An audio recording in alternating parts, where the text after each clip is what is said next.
채권하는 사람 고부장입니다. 오늘은 가벼운 에세이 한 권 소개해드리려고 합니다. 황현산의 사소한 부탁입니다. 황현산은 고려대학교 교수로 있으면서 오랜 동안 문학평론을 했습니다. 그리고 또 우리에게 잘 알려져 있는 어린 왕자, 보들레르의 악의 꽃, 번역한 불문학자이기도 합니다. 이 책 사소한 부탁은 우리 주변의 생활과 풍경들을 아주 가볍게 쓴 것들입니다.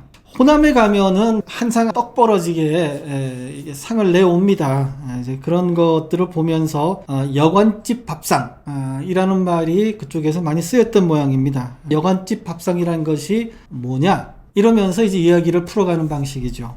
호남에서는 식당에 가면은 굉장히 여러 가지 음식을 한꺼번에 많이 내오는데 호남 쪽에 사는 사람들이 매일 이렇게 먹는 건 아니다. 일제강점기에 목포나 군산 등지에 모여든 투기꾼들을 대상으로 차려내왔던 밥상이고 이를 여관집 밥상이라고 불렀다는 겁니다. 차린 것은 많은데 사실 먹을 것은 별로 없다. 이런 뜻으로 쓰였다고 합니다. 한국을 흔히 인터넷 강국이라고 얘기들 합니다. 그런데 그 실상을 조금만 들어가 보면 속빈 강정 아닌가라는 얘기도 하고 있습니다. 프랑스의 구텐베르크 프로젝트 사이트라는 게 있습니다. 우리가 명작이라고 부르는 그 책들이 영어나 프랑스어로 올려져 있고 이런 자료들이 무료로 제공되고 있다고 합니다. 프랑스 국립도서관에 보면 오래전부터 소장 도서 전부를 스캔해서 이미지 파일로 만드는 작업을 꾸준하게 하고 있습니다. 조선왕조 의궤 약 한 200권이 되는데 조선왕조 의궤까지 이런 이미지 파일로 만들어져 있고 이미 올려져 있다는 거예요. 그리고 사서 삼경, 서기 이런 동양 고전의 프랑스 번역본도 이미 수백 권에 이를 만큼 방대한 양의 자료들이 올려져 있다는 겁니다. 본인이 겪은 얘기를 이제 대비해서 하고 있습니다. 50년대, 60년대에 세계문학 전집 같은 것들이 많이 출판이 됐습니다. 그래서 이런 것들을 디지털 텍스트로 만들어서 번역 문체 연구에 쓰려고 했더니 해당 출판사들이 허락을 해주지 않아서 이것을 디지털 텍스트로 만들지 못했다고 합니다. 결국은 이런 일들은 개인이 아니라 정부가 정부 예산으로 좀 해줘야지만이 되는데 그런 것들이 제대로 이루어지지 않는다. 그래서 인터넷 강국이라는 이름에 걸맞지 않는 컨텐츠가 빈약한 것을 얘기하고 있습니다. 그래서 황현산은 이렇게 얘기합니다. 우리 정부의 예산이 수백조가 되지요. 그리고 큰 토목 사업 같은 경우에는 수십조가 되는데 바로 이런 번역을 하는 것 또는 디지털 텍스트화 만드는 것들은 그다지 큰 비용이 아닌 예산으로 할 수 있는데 이런 것들조차 제대로 못하고 있는 것, 의구심과 회의심을 표하고 있는 것입니다. 또 의식주에 대해서도 관심을 가지고 있습니다. 목포 출신답게 홍어에 관한 글을 아주 재미나게 쓰고 있습니다. 홍어는 냉동시설이 없던 옛날에는 겨울에나 먹을 수 있는 음식이었답니다. 전라도에서 잔치 음식의 기본이죠. 홍어가 없으면 제대로 음식을 못 차렸다 이런 얘기를 듣기 일상이었습니다. 그래서 돼지 한 마리와 홍어는 반드시 준비된 음식이었죠. 그리고 여기에 막걸리하고 묵은 김치가 되면은 비로소 삼합이라는 음식이 만들어지는 것입니다. 요즘 많이 쓰는 홍탁이라는 말이 여기서 나온 거죠. 막걸리 없는 홍어회는 완전한 홍어회가 아니다. 이렇게 얘기하고 있습니다. 전라도 남쪽 해안 지방에서는 동지에서 섣달, 전후에 이르는 한겨울에 흑산도 근해에서 알을 낳으러 왔다가 잡히는 홍어를 특정해서 그 시기에 그 지역에서 잡히는 홍어라고 불렀다는 거예요. 이 물고기의 맛을 정하는 것은 그 물고기가 잡히는 바닷가의 플랑크톤에 의해서 결정이 된다. 그런데 한겨울의 흑산도 바다에서는 발광 플랑크톤이 많았다고 합니다. 이 발광 플랑크톤이 우리가 알 수 없는 어떤 작용을 해서 흑산도 홍어가 만들어진다. 이렇게 얘기합니다. 그런데 세간에 알려진 것처럼 흑산도 앞바다에서 홍어를 잡아서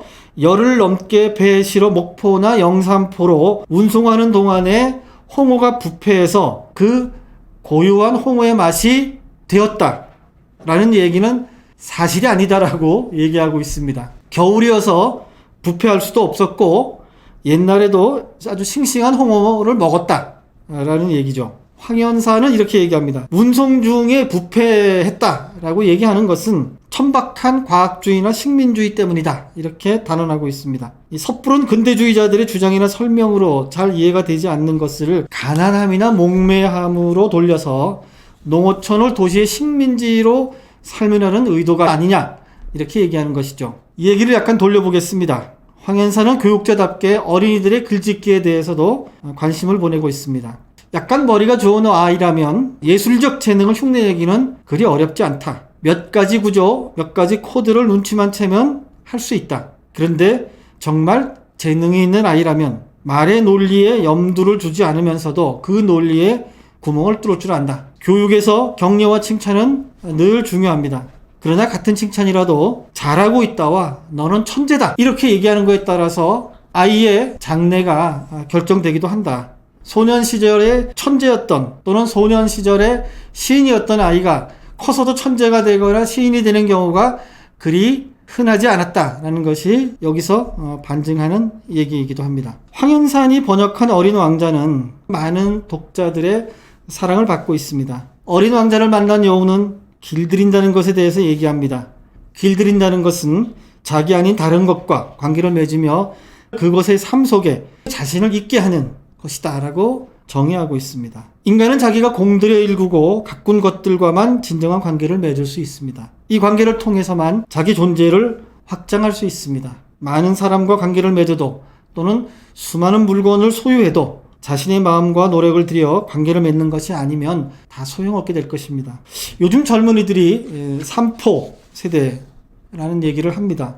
그런데 연애를 포기했다는 것은 지금 이 순간의 행복이 불가능하다는 것을 반증하는 것이고, 결혼을 포기했다는 것은 불가능한 행복을 가능한 행복으로 만들기 위해 노력할 욕망도 없다는 것이고, 출산을 포기했다는 것은 미래에도 행복한 일이 없을 것이라고 확신했다는 것이다 라고 삼포에 대해서 설명하고 있습니다. 사람들은 가난하다는 이유만으로 자신이 사는 세상을 지옥이라고 부르지 않습니다. 희망을 가질 수 없을 때 비로소 지옥이라고 합니다. 젊은 사람들이 자신들이 살고 있는 땅을 헬조선이라고 부르는 것은 이 땅에서 희망을 발견하지 못했기 때문입니다. 황현산이 가족 이야기를 하는 장면은 인상적으로 읽었습니다. 바닷가 사람들인 우리 가족에게 시간은 썰물 밀물과 연결되어 있다. 이 시간의 리듬은 곧 달의 숨결이며 우주의 율려이다. 이 박자를 집어 비도 오고 바람도 분다. 살이 떼인 보름이나 금음에는 날이 밝고 조금에는 비가 온다. 보름에는 만월이고 상망에는 달이 없다. 봄이 오고 가을이 오는 태양의 변화는 간만의 변화보다 훨씬 강력한 리듬으로 강력한 법칙으로 보이지만 농사는 절기에 따라 짓고 제사는 날짜에 따라 지낸다. 양력에는 공식적인 삶이 있지만 음력에는 내밀한 삶이 있다. 이렇게 얘기하고 있습니다. 자기 자신을 망치고 싶은 사람은 없을 것입니다.